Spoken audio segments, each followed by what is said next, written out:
Para una mejor experiencia, te recomendamos utilizar audífonos.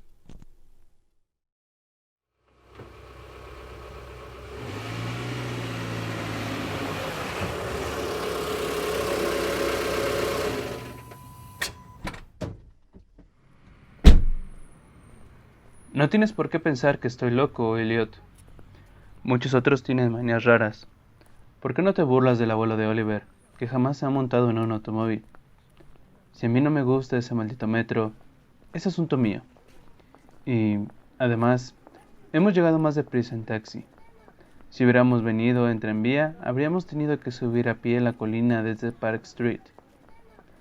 Sé perfectamente que estoy más nervioso que cuando nos vimos el año pasado, pero no por ello debes pensar que lo que necesito es una clínica. Bien sabe Dios que no me hacen falta motivos para estar internado, pero afortunadamente creo que estoy en mi sano juicio. Porque ese tercer grado no solía ser tan cruel. Bueno, si tienes que oírlo, no veo por qué no puedes hacerlo. Tal vez sea lo mejor, pues desde que te enteraste que había dejado de ir al Art Club y me mantenía a distancia de Pigman, no has cesado de escribirme como lo haría un atribulado padre. Ahora que Pigman ha desaparecido de la escena, voy por el club de en cuando, pero mis nervios ya no son lo que eran. No, no sé qué ha sido de Pigman, y prefiero no adivinarlo. Podías haber sospechado que dejé de verle porque sabía algo confidencial. Ese es precisamente el motivo por el que no quiera pensar a dónde ha ido. Dejemos que la policía averigüe lo que pueda. Que no será mucho, a juzgar por el hecho de que no saben todavía nada de la vieja casa de North End que Pigman alquiló bajo el nombre de Peters.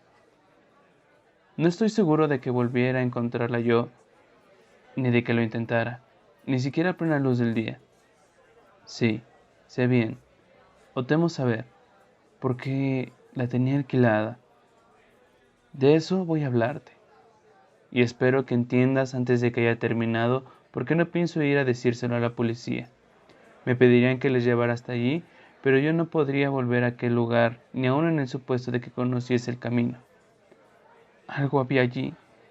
Bueno, por eso ahora no puedo tomar el metro, ni... Y puedes reírte también de lo que voy a decirte, bajar a ningún sótano. Supongo que comprenderías que no dejé de ver a Pigman por las mismas estúpidas razones que les movieron a hacerlo esas mojigatas mujerzuelas que son el Dr. Reid, Joe Minot o Rosworth.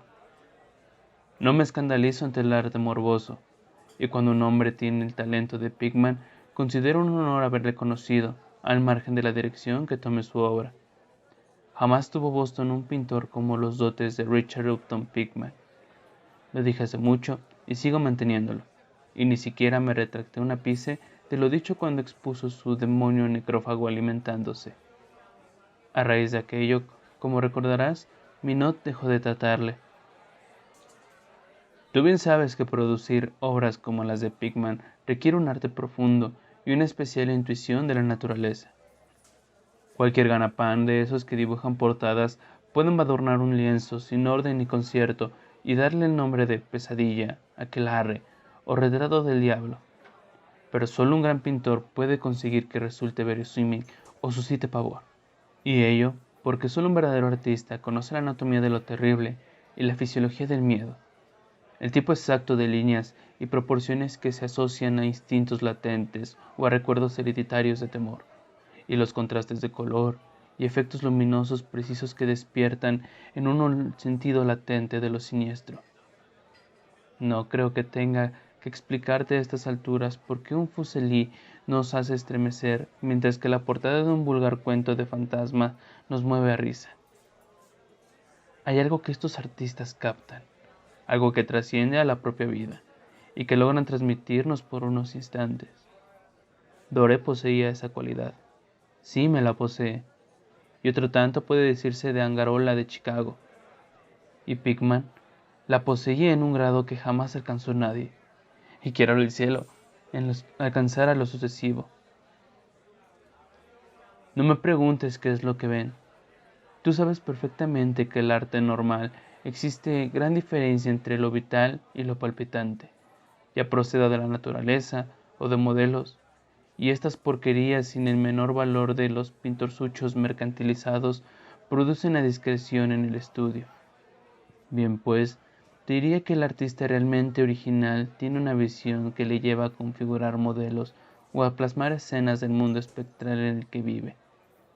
De cualquier modo, consigue unos resultados que difieren tanto a los alimbrados sueños del que quiere dárselas de pintor, como a la producción del pintor de la naturaleza de los pastizales, del dibujante que ha seguido cursos por correspondencia. Si yo hubiera visto lo que Pickman vio, pero basta. Será mejor que echemos un trago antes de seguir adelante.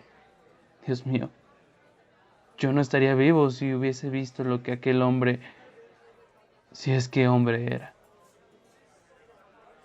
Recordarás que el fuerte de Pickman era la expresión de la cara. No creo que desde Goya nadie haya puesto tal carga de intensidad diabólica en una serie de rasgos o en una expresión. Y, con anterioridad a Goya, habría que retrotraerse a aquellos artífices del medioevo que esculpieron las gárgolas y las quimeras de Notre Dame y del Mont Saint-Michel. Ellos creían en toda clase de cosas, y posiblemente también veían toda clase de cosas, pues la Edad Media pasó de varias fases muy curiosas. Recuerdo que el año antes de irte le preguntaste a Pickman en cierta ocasión de dónde diablos le veían semejantes ideas y visiones. ¿Nos echó a reír a carcajadas? Aquella risotada se debió en parte a que el Reid dejara de hablarle. Reid, como bien sabes, acababa de empezar un curso sobre patología comparada y utilizaba un vocabulario un tanto engolado al hablar del sentido biológico o evolutivo de este o aquel síntoma físico o mental. Según me dijo, Pickman le desagrada más cada día que pasaba, hasta el punto de que al final llegó a asustarle, pues veía que sus rasgos y expresión tomaban un cariz que no le gustaba, un cariz que no tenía nada humano. Hablaba mucho sobre el régimen alimenticio y dijo que a su juicio Pickman era un ser anormal y excéntrico en grado sumo. Supongo que le dirías a Reid, si es que cruzaste alguna carta al respecto, que se dejó arrebatar los nervios o atormentar la imaginación por los cuadros de Pickman. Es lo que yo le dije por aquel entonces. Pero convéncete que no dejé de ver a Pickman por nada de eso. Al contrario, mi admiración por él siguió creciendo, pues su demonio necrófago alimentándose me pareció una auténtica obra maestra. Como sabes, el club no quiso exponerlo y el Museo de Bellas Artes no lo aceptó como donación. Por mi parte, puedo añadir que nadie quiso comprarlo, así que Pickman lo guardó en su casa hasta el día que se marchó. Ahora está en poder de su padre, en Salem. Como debes de saber, Pickman procede de una familia antigua de esta ciudad, y uno de sus antepasados murió en la horca en 1692 convicto de brujería.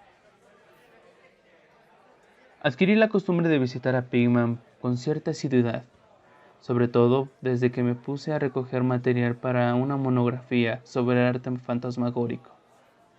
Probablemente fue su obra la que me metió la idea en la cabeza. De todos modos, debo confesar que su obra fue una rica cantera de sugerencias y de datos para aquel propósito. Me facilitó el acceso a todos sus trabajos, a todos los cuadros y dibujos que tenía con él, incluyendo algunos bocetos a tinta que hubieran significado su inmediata expulsión del club de haber caído ante los ojos de sus integrantes. En poco tiempo, me había transformado en una especie de adepto que pasaba horas enteras pendiente de teorías artísticas y especulaciones filosóficas, tan desatinadas que por sí solas habrían justificado la internación de Pickman en el manicomio de Danvers. La admiración por mi héroe, unida al hecho de que la gente empezaba a tener cada vez menos trato con él, le hizo mostrarse extremadamente confidencial conmigo. Y una tarde me insinuó que si mantenía la boca bien cerrada y no me hacía el remilgado, me mostraría algo muy poco corriente, algo que superaba con creces lo que guardaba en casa. Hay cosas que no van con Neighbor Street. Yo me dedico a captar las emanaciones del alma, y eso es algo que no se encuentra en las advenedizas artífices calles construidas por el hombre. Back Bay no es Boston. En realidad, no es nada todavía. porque aún no ha tenido tiempo de acumular recuerdos y atraerse a los espíritus locales. En caso de haber fantasmas aquí, serían todo lo más fantasmas domesticados de cualquier marisma pantanosa o gruta poco profunda. Y lo que yo no necesito son fantasmas humanos, los fantasmas de seres bastante refinados como para asomarse al infierno y comprender el significado de lo visto allí. El mejor lugar para que viva un artista es el North End. Si fuera coherente y sincero consigo mismo y con su obra, el artista solo habitaría en los barrios pobres, allí donde se acumulan las tradiciones. Esos lugares no solo se han construido, se han desarrollado. Esos lugares han vivido generaciones tras generaciones, han gozado la vida y han muerto. Y en épocas en las que la gente se atrevió a vivir y a sentir y morir. ¿Sabías que en 1632 había un molino en Copp's Hill y que la mitad de las calles actuales fueron trazadas hasta 1650? Puedo mostrarte casas que llevan pie 2 siglos y medio, e incluso más. Casas que han presenciado lo que bastaría para ver reducido a escombros una casa moderna. ¿Qué sabe el hombre de hoy de la vida y de las fuerzas que se ocultan tras ellas? Para ti, los embrujos de Salem no pasan de una ilusión, pero me encantaría que mi requetatarabuela pudiera contarte ciertas cosas. La ahorcaron en Gallows Hill, bajo la mirada santurrona de Cotton Mather. El maldito de Mather siempre estaba obsesionado con que alguien lograra fugarse de aquella demoníaca cárcel de monotonía. Lástima que no la haya hecho víctima de algún hechizo o que le hayan chupado la sangre durante la noche. Puedo mostrarte una casa donde Mather vivió, y otra en la que temía entrar a pesar de todas sus encantadoras balandronadas. Sabía cosas que no se atrevió a decir aquel estúpido Magnolia o aquel no menos pueril Maravillas del Mundo Invisible.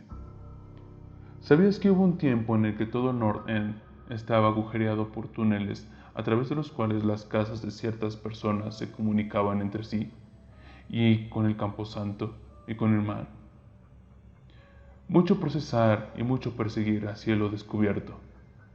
Pero cada día sucedían cosas que no podían entender, y de noche se oían risas que no sabían de dónde provenían. En 8 de cada 10 casas construidas antes de 1700 y sin tocar desde entonces, podría mostrar algo extraño en el sótano. Apenas un mes que no se oía hablar de los obreros que descubren galerías y pozos descubiertos de ladrillos, que no conducen a ninguna parte, al derribar este o aquel edificio. Había brujas, y lo que sus conjuros convocan, piratas, y lo que aquellos trajeron del mar, contrabandistas, corsarios, y puedo asegurarte que en aquellos tiempos la gente sabía cómo vivir y cómo cosechar los confines de la vida. Este no era, sin duda, el único mundo que era dado a conocer a un hombre inteligente y lleno de arrojo. Pensar que hoy, en cambio, los cerebros son tan inocuos que hasta en un club de supuestos artistas se estremece y sufre convulsiones si un cuadro hiere los sentimientos de los contertulios de un salón de té de Bacon Street. Lo único que salva al presente es que su estupidez les impide cuestionar con sumo rigor el pasado. ¿Qué dicen en realidad los mapas, documentos y guías acerca del North End? Bah, tonterías. Así, a primera vista, me comprometo a llevarte a 30 o 40 callejas y redes de callejuelas al norte de Prince Street, de cuya existencia no sospechan ni 10 seres vivos fuera de los extranjeros que pululan por ellas. ¿Y qué saben ellos, esos hombres de facciones mediterráneas? No, turba. Esos antiguos lugares se encuentran en el mejor de los sueños, rebosan de prodigios, terror y evasiones de lo manido, y no hay alma humana que lo comprenda ni sepa sacar partido de ello. Mejor dicho, no hay más que una, pues yo no me he puesto a escarbar en el pasado para nada. Escucha, a ti te interesan estas cosas, y si te dijera que tengo otro estudio allí, donde puedo captar el espíritu nocturno de antiguos horrores y pintar cosas en las que ni se me hubiera ocurrido pasar en Neighbor Street. Naturalmente, no voy a contárselo a esas condenadas mujerzuelas del club, empezando por Raid, maldito sea, que va por ahí diciendo cosas tales como que yo soy una especie de monstruo que desciende por un tobogán de la evolución en sentido contrario. Sí, Turuer, hace mucho que decidí que había que pintar el terror de la vida, lo mismo que se pinta su belleza. Así que me puse a explorar en lugares donde tenía fundados motivos para ver que aquellos terrores existían. Tomé un local que no creo conozcan más de 3 hombres nórdicos aparte de mí. No está muy lejos del elevado, en cuanto a distancia se refiere, pero dista de siglos por lo que el alma respecta. Lo que me impulsó a tomarlo es el extraño y viejo pozo de ladrillo que hay en el sótano. Ya sabes, uno de esos sótanos de los que se te ha hablado. El antro, pues no cabe otro calificativo, casi no se tiene en pie, por lo que a nadie se le ocurriría vivir allí, y me avergonzaría decirte lo poco que pago por él. Las ventanas están entabladas, pero lo prefiero así, pues para mi trabajo no necesito la luz del día. Pinto en el sótano, donde la inspiración me viene con más facilidad, pero tengo otras habitaciones amuebladas en la planta baja, y el dueño es un siciliano, y lo he alquilado bajo el nombre de Peters. Si te encuentras con ánimos, te llevaré a verlo esta noche. Creo que te gustarán los cuadros, pues, como dije, en ellos he puesto lo mejor de mi expresión artística. El trayecto hasta allí no es largo. A veces lo hago a pie, pues no quiero llamar la atención con un taxi en semejante lugar. Podemos tomar el metro en South Station y bajar en Battery Street. Desde allí no hay que andar mucho. Me comprenderás, Elliot, si te digo que después de semejante arenga habría acompañado a Pigman hasta el mismísimo infierno. Tomamos el metro en South Station y muy cerca de las 12 nos encontrábamos en la Battery Street caminando a lo largo del muelle.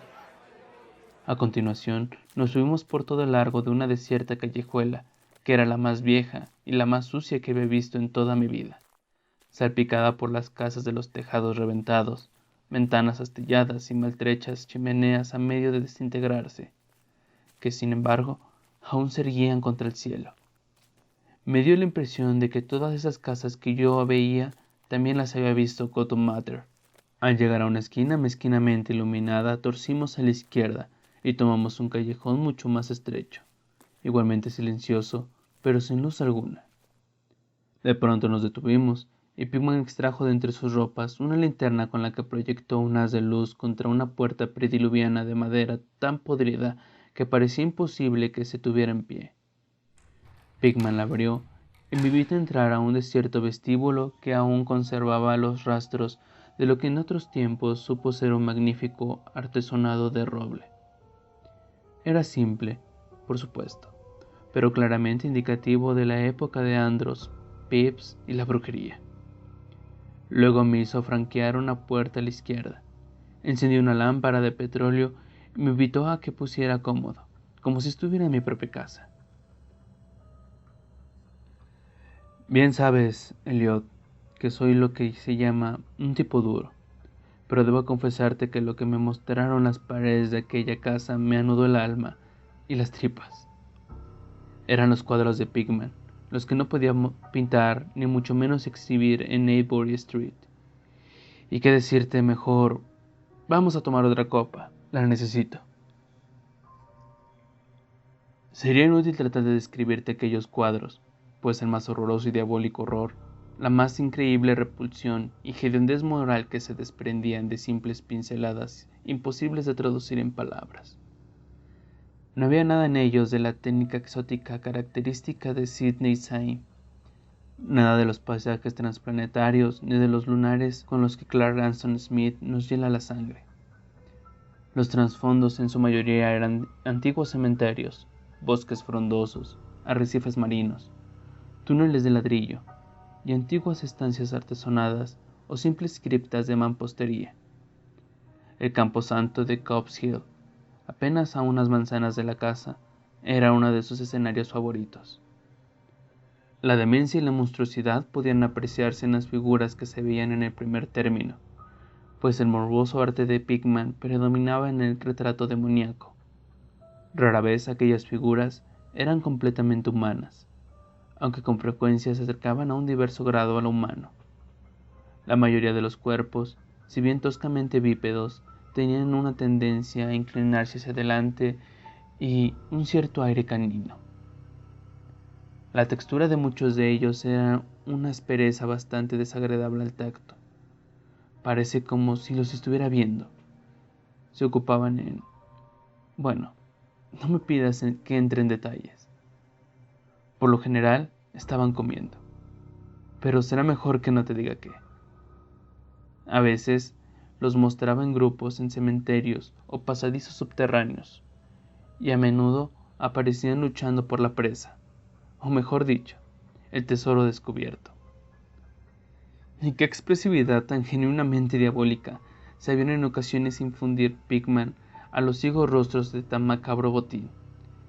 De cuando en cuando se les veía saltando en plena noche desde ventanas abiertas o agazapados sobre el pecho de algún durmiente al acecho de su garganta. En un lienzo se veía un grupo de ellos aullando alrededor de una bruja ahorcada en Gallows Hill, cuyas demacradas facciones guardaban una extraordinaria parecida a los de aquellos seres. Sin embargo, no debes creer que lo que me impresionó hasta el vómito fue la temática de aquellos cuadros. No soy un niño, y por cierto he visto cuadros parecidos muchas veces. Fueron los rostros, Elliot, aquellos rostros que parecían escapar de la tela, movidas por un hálito vital. En este mismo momento podría jurarte que estaban vivos. Dame otro trago, Elliot. Había algo llamado la lección. Santo cielo, en mala hora lo vería. Escucha, ¿te imaginas un círculo de inefables seres de aspecto canino agazapados en un cementerio enseñando a un niño a comer según su usanza? El coste de una presa producto de su suplantación, supongo. Pickman mostraba en el cuadro lo que le separaba la fortuna a los niños así arrebatados, como crecen, cuando justo entonces comencé a ver la espantosa afinidad que había entre los rostros de las figuras humanas y las no humanas. Por medio de aquellas gradaciones de morbosidad entre lo resultamente no humano y lo desagradablemente humano, trataba de establecer un sardónico nexo evolutivo. Los seres caninos procedían de los mortales. Me pasó por la mente la incógnita de qué sucedería con las crías que quedaban en las cunas a modo de trueque, pero un cuadro de pronto quedó frente a mis ojos, me ilustró sobre ese tema.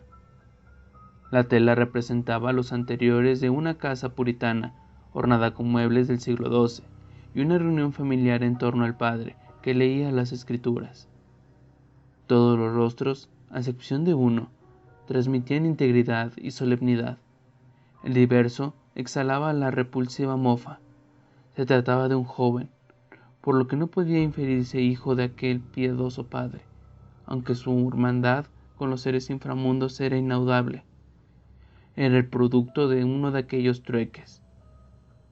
Y en un impulso de ironía superior, Pickman había conferido a las facciones del joven una estremecedora semejanza con las suyas propias. Para entonces, Pickman había encendido ya una lámpara en la habitación contigua y cortésmente abrió la puerta para que pasara, al tiempo que me preguntaba si quería ver estudios modernos. Me había sido imposible darle a conocer muchas de mis opiniones. El espanto y la repugnancia que se apoderaron de mí me dejaron sin habla. Pero creo que comprendió perfectamente cuáles eran mis sensaciones y se sintió muy halagado. Nuevamente, Elliot, quiero que tengas en cuenta que no soy un payaso capaz de ponerse a gritar frente a cualquier espectáculo que sea parte de lo que llamamos normal. Soy bastante mayor como para no dejarme impresionar con facilidad. No obstante, lo que vi en aquella habitación me arrancó un grito y me vio obligado a asirme al marco de la puerta para no caer al piso. La primera de las salas era el reino de una cantidad de vampiros y brujas poblando el mundo de nuestros antepasados, pero esta habitación se ocupaba del horror que anida en nuestra vida cotidiana. ¿Cómo podía Pickman pintar esas cosas? Había un bosquejo llamado Accidente en el Metro, donde se veía una jauría de esos seres malignos brotando de una descomunal catacumba por una grieta del suelo y atacando a la multitud que esperaba en la plataforma. Otro mostraba una andanza en la Cobb's Hill.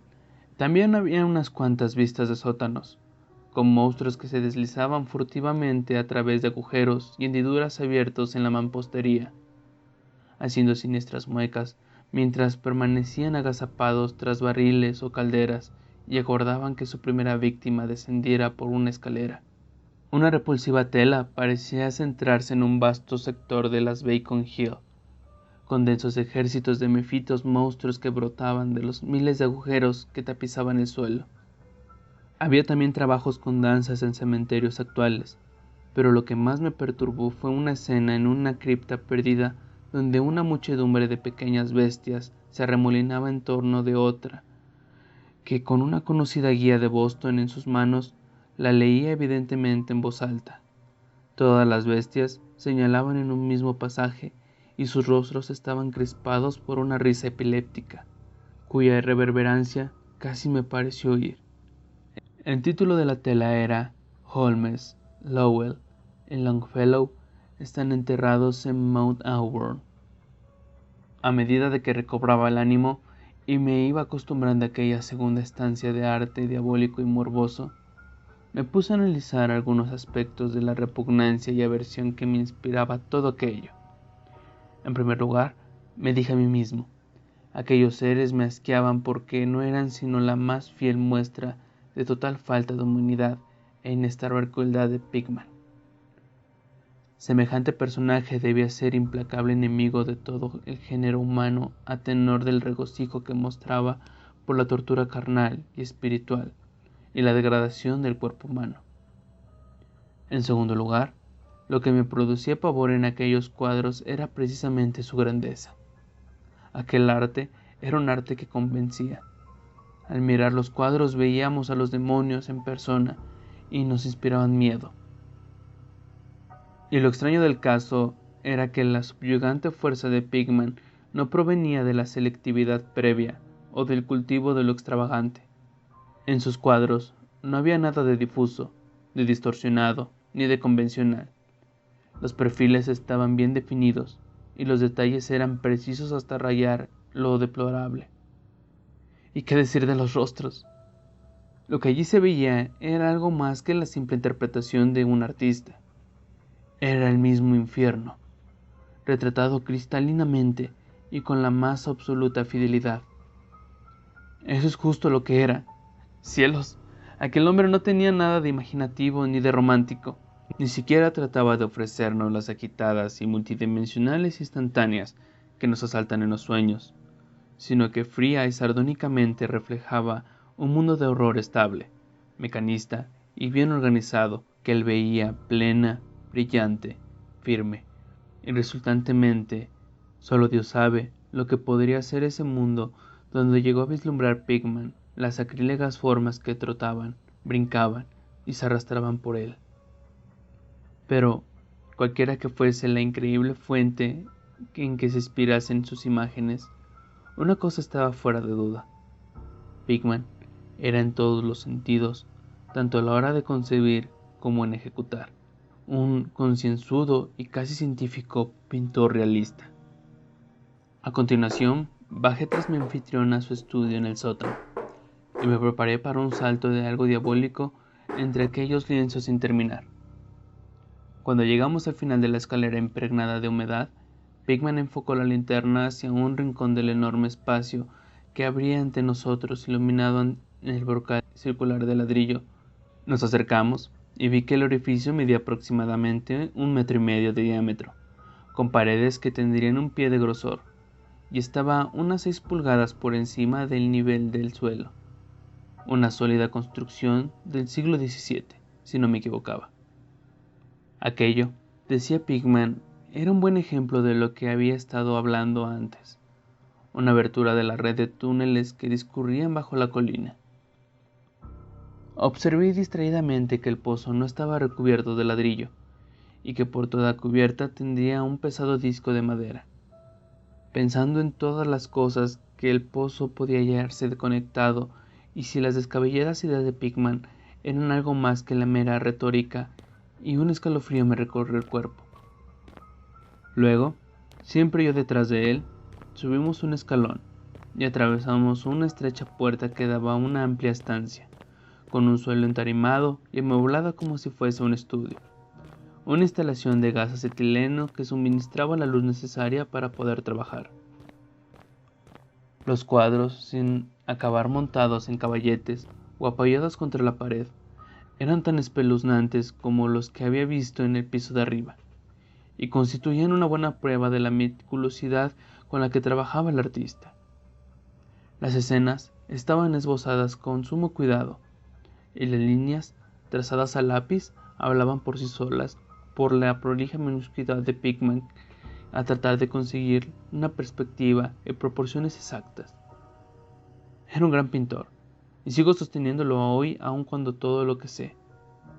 Una gran cámara fotográfica que había encima de una mesa me llamó la atención, y al inquirirle acerca de ella, Pickman me contó que la utilizaba para tomar escenas que le sirvieran luego de fondo para sus cuadros, pues así podía pintar a partir de fotografías sin tener que salir del estudio en lugar de ir cargando con su equipo por toda la ciudad en busca de esta o aquella vista. A juicio suyo, las fotografías eran tan buenas como cualquier escena o modelos reales para trabajos de larga duración. Había algo perturbador en los repulsivos bocetos y en las incabadas monstruosidades que se agazapaban en todos los rincones del estudio. Pero cuando súbitamente Pickman descubrió una enorme tela colocada sobre un caballete, no pude contener un nuevo grito de horror, el segundo de aquella noche.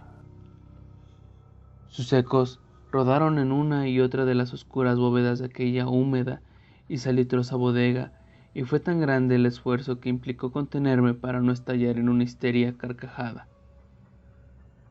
Dios misericordioso, Elliot. No sé cuánto había de real y cuánto de febril fantasía en todo aquello. Jamás podría imaginarme semejante sueño. El cuadro representaba una colosal e indescriptible monstruosidad de centelleantes ojos rojos, que tenía entre sus huesudas garras algo que debió haber sido un hombre, y le roía la cabeza como un chiquillo chupa un pirulí. Estaba en cuclillas, y al mirarle parecía como si en cualquier momento fuera a soltar su presa en busca de un bocado jugoso.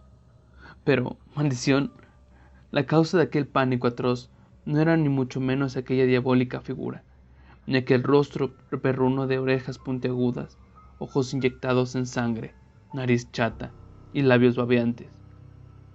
No era tampoco aquellas garras cubiertas de escamas, ni en el cuerpo recubierto de moho, ni los pies semingulados.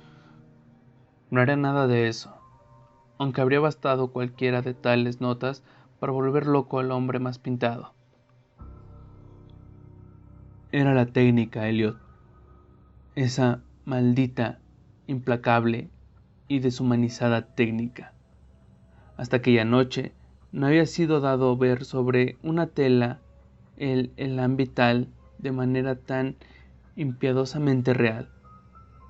El monstruo estaba entre nosotros, miraba con ferocidad y roía y miraba con ferocidad.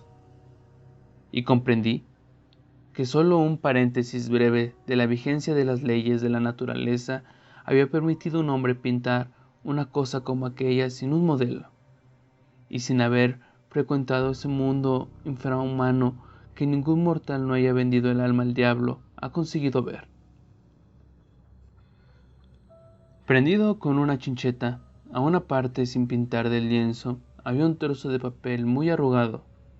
Probablemente pensé que sería una de las fotografías de las que se sirve Pickman para pintar un trasfondo no menos horroroso que la pesadilla que destacaba sobre él. Alargué el brazo para estirarlo y ver de qué se trataba, cuando de repente Pigman dio un respingo como si le hubieran pinchado. Había estado escuchando con suma atención desde que mi grito de pavor despertó insólitos ecos en el oscuro sótano, y ahora parecía estar poseído de un miedo que, si bien no podía compararse con el mío, tenía un origen más físico que espiritual. Sacó un revólver y me hizo un gesto de que me callara, tras lo cual encaminó el sótano principal y cerró la puerta detrás suyo. Creo que me quedé paralizado por unos instantes. A semejanza de Pigman, agudicé el oído y me pareció oír el leve sonido de alguien que correteaba, seguido de unos alaridos o golpes en una dirección que no sabría decir. Pensé en gigantescas ratas y sentí que un escalofrío me recorría por todo el cuerpo. Luego se oyó un amortiguado estruendo que me puso la carne de gallina, un sigiloso y vacilante estruendo, aunque no sé cómo expresarlo en palabras. Parecía como si un madero hubiese caído encima de una superficie de piedra o ladrillo. Madera sobre ladrillo, ¿me sugería algo aquello? Nuevamente se escuchó el ruido, ahora con mayor intensidad, seguido por una vibración como si la madera hubiese caído mucho más lejos que la primera vez. No se habían apagado las vibraciones cuando resonaron, uno tras otro, 6 disparos de revólver, disparados de un modo especial, como si lo hiciera un domador de leones deseoso de impresionar a su público. Pocos momentos después, se abrió la puerta e ingresó Pigman con su arma humeante y maldiciendo a las ratas que pululaban en el viejo pozo. Solo el diablo sabe qué comen allí, Torber. Refunfuñó con sarcasmo. Porque esos viejísimos túneles comunican con cementerios y cúbiles de la bruja y con el mar. Tus gritos seguramente las habrán excitado. Después de todo, no hay que quejarse demasiado. Agregan un poco de atmósfera y color al ambiente, ¿no crees? Bueno, Elliot, aquel fue el final de la aventura nocturna. Pigman me había prometido enseñarme el lugar, y bien sabe Dios que lo hizo. Me sacó de aquella maraña de callejas por otra dirección, al parecer, pues cuando vimos la luz de una farola, nos hallábamos en una calle que me resultaba familiar, con monótonas hileras de bloques de pisos y viejas casas entremezcladas. Aquella calle no era otra que Charter Street. Yo me encontraba demasiado agitado como para poder advertirlo. Era demasiado tarde para tomar el elevado, así que volvimos andando a lo largo del Humber Street. Recuerdo muy bien el paseo. Dimos una vuelta en Tremont y tras subir por Bacon llegamos a la esquina de Joy, en donde nos separamos. Desde entonces, no hemos vuelto a vernos más. ¿Por qué dejé de ver a Pigman? No seas impaciente. Espera que llame para que nos traigan café, pues ya hemos tomado bastante de lo otro. Y al menos yo no necesito beber algo. No eran los cuadros lo que vi en aquel lugar, aunque juraría que bastaría que aquellos para que Pigman no le permitieran el acceso en 9 de cada 10 hogares club de Boston. Supongo ahora que comprenderás por qué evito todos los medios de bajar a metros o sótanos. Fue algo que encontré en mi abrigo a la mañana siguiente. Me refiero al arrugado papel prendido de aquel horripilante lienzo del sótano. Aquello que tomé por una fotografía de alguna vista que Pigman pretendía reproducir a manera de trasfondo para el monstruo. El último respingo de Pigman se produjo justo cuando iba a desenrollar el papel. Y al parecer, me lo metí distraídamente en el bolsillo. Pero, bueno, aquí está el café. Te aconsejo que lo tomes puro, Elliot. Sí, aquel papel se debía a que no lo volviera a ver más a Pigman. Richard Upton Pigman, el artista más dotado que he conocido, y el más execrable ser que haya traspasado jamás los límites de la vida para abismarse en las mismas del mito y la locura. El viejo Reid tenía razón, Elliot. No puede decirse que Pigman fuera humano estrictamente hablando. O bien, nació bajo una influencia maligna, o dio con la forma de abrir la puerta prohibida. Ya da lo mismo, pues desapareció. Volvió a abismarse en esa increíble oscuridad que él tanto gustaba frecuentar. Será mejor que encendamos el candelabro. No me pides que te explique, o siquiera conjure qué es lo que quemé. Tampoco me preguntes qué había tras esa especie de topo gateador que también se las arregló Pickman para hacer pasar por ratas. Hay secretos que pueden proceder de los viejos tiempos de Salem, y Cotton Mather cuenta cosas aún más extrañas. Bien sabes tú cuán endiabladamente expresivos eran los cuadros de Pickman, como todos nos preguntábamos más de una vez de dónde podían sacar aquellos rostros. Bueno, después de todo, aquel papel no era la fotografía de una perspectiva. En él se veía únicamente el ser monstruoso que estaba pintando en aquel horrible lienzo. Era el modelo en el que se inspiraba, y el trasfondo no era sino la pared del estudio del sótano pintada con todo lujo de detalle. Por el amor de Dios, Elliot, aquella era una fotografía tomada de natural.